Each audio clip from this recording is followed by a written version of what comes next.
So yun, good day guys, no? Meron na ulit tayong project ngayon.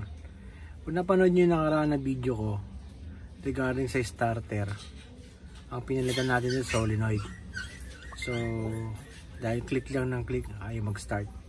So, meron tayong ngayong project. Wala naman siyang click. So, wala siyang click. So, ayaw mag-start, no? Dumadalas na yung pagmi-miss. Minsan gumagana pagka inulit-ulit niya yung susi, gumagana siya, no? So pakita ko naman sa inyo kung ano naman yung trouble nito. Okay.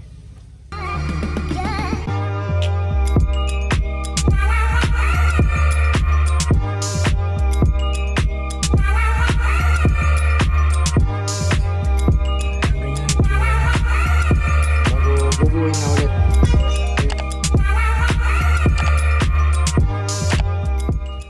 So yan guys, no?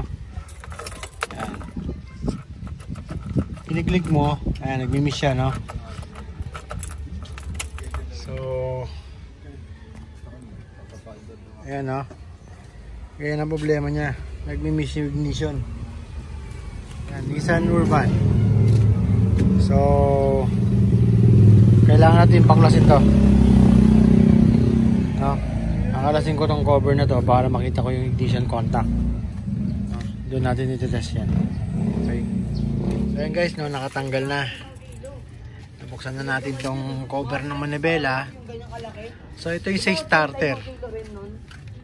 Ito yung usual na wire ng starter galing sa ignition. So iti-testingin natin, no. Okay, testingin mo. Ayan, no, wala. Makikita nyo yung test light ko, hindi may susi. Ayan, paulit-ulit niya yung siniswitch. Wala, no. So ito yung problema natin, no? Yan yung problema sa ignition, walang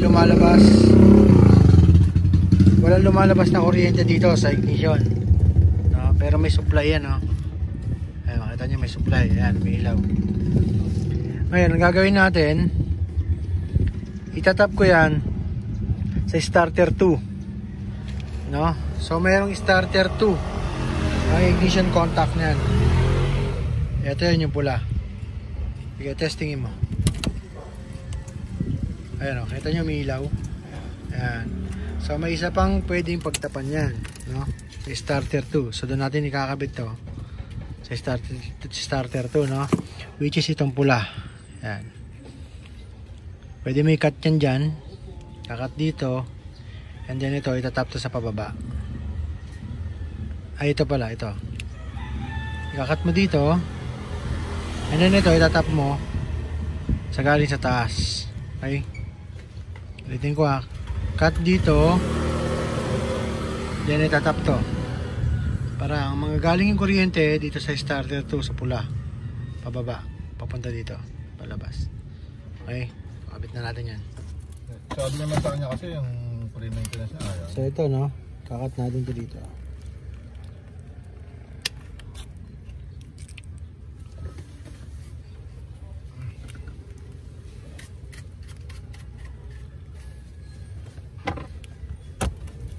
Yan. Ito na pula. Ilipat mo dito. Okay.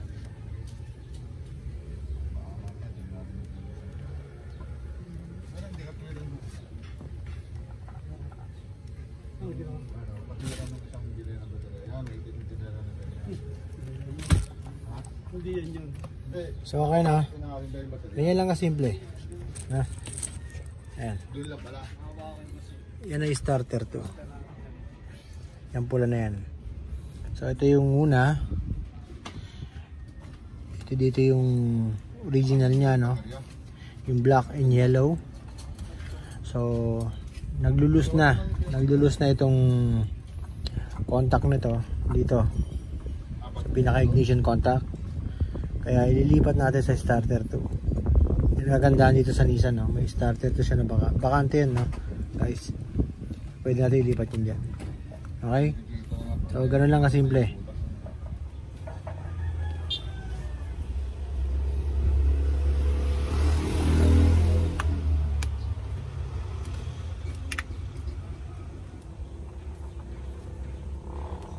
Kailangan tapean to na maayos. Kasi live wire yan.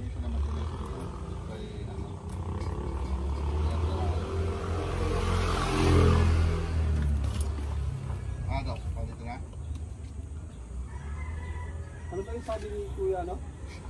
Ha? Pag puro pair? Diba?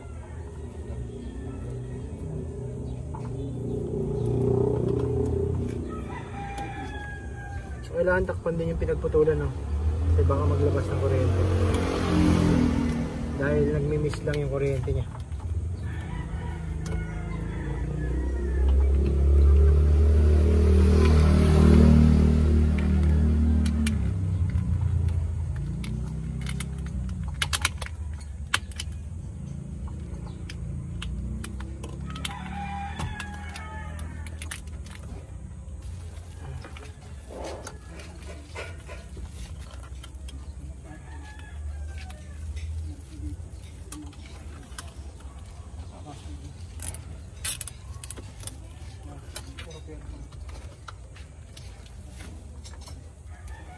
Then kakawit na natin yung cover.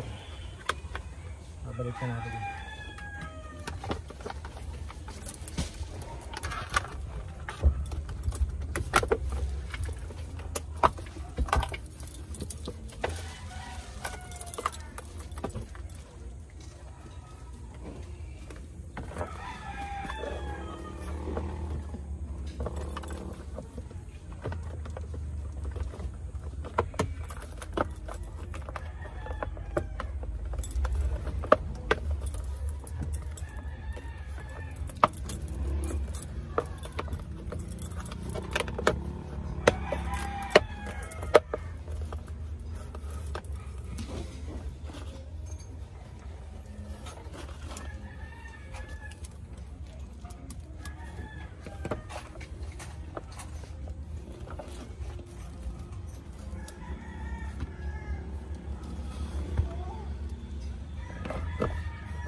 So guys, naibalik na natin yung cover, no?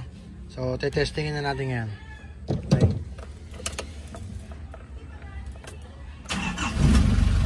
Ayun.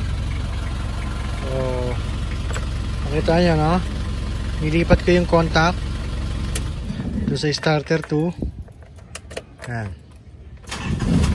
Okay. So, one click na siya. So, okay na yung project natin, ha? Yan. Isang Urban Escapade. So yun guys, okay na, no? So nagawa natin siya, wala pang 30 minutes. Ganun lang kasimple. Iba yan doon sa vlog ko ng solenoid. Kung makita nyo yung starter solenoid, iba yan. Kasi yung sa starter solenoid, lumalagatik. So may contact, mayroong power, may supply papunta doon sa starter, no? Ito naman kasi ang problema na to, walang supply, walang pumupuntang kuryente dun sa starter. So magkaiba yan dun sa solenoid. So ignition contact ang tawag doon. Ang ganda na sa Nissan Urban, meron siyang starter 2 na output. So pwede mo dun ilagay. Okay? Ganun lang. Sana may natutunan kayo sa video na to. Bubuhin na ulit. Okay.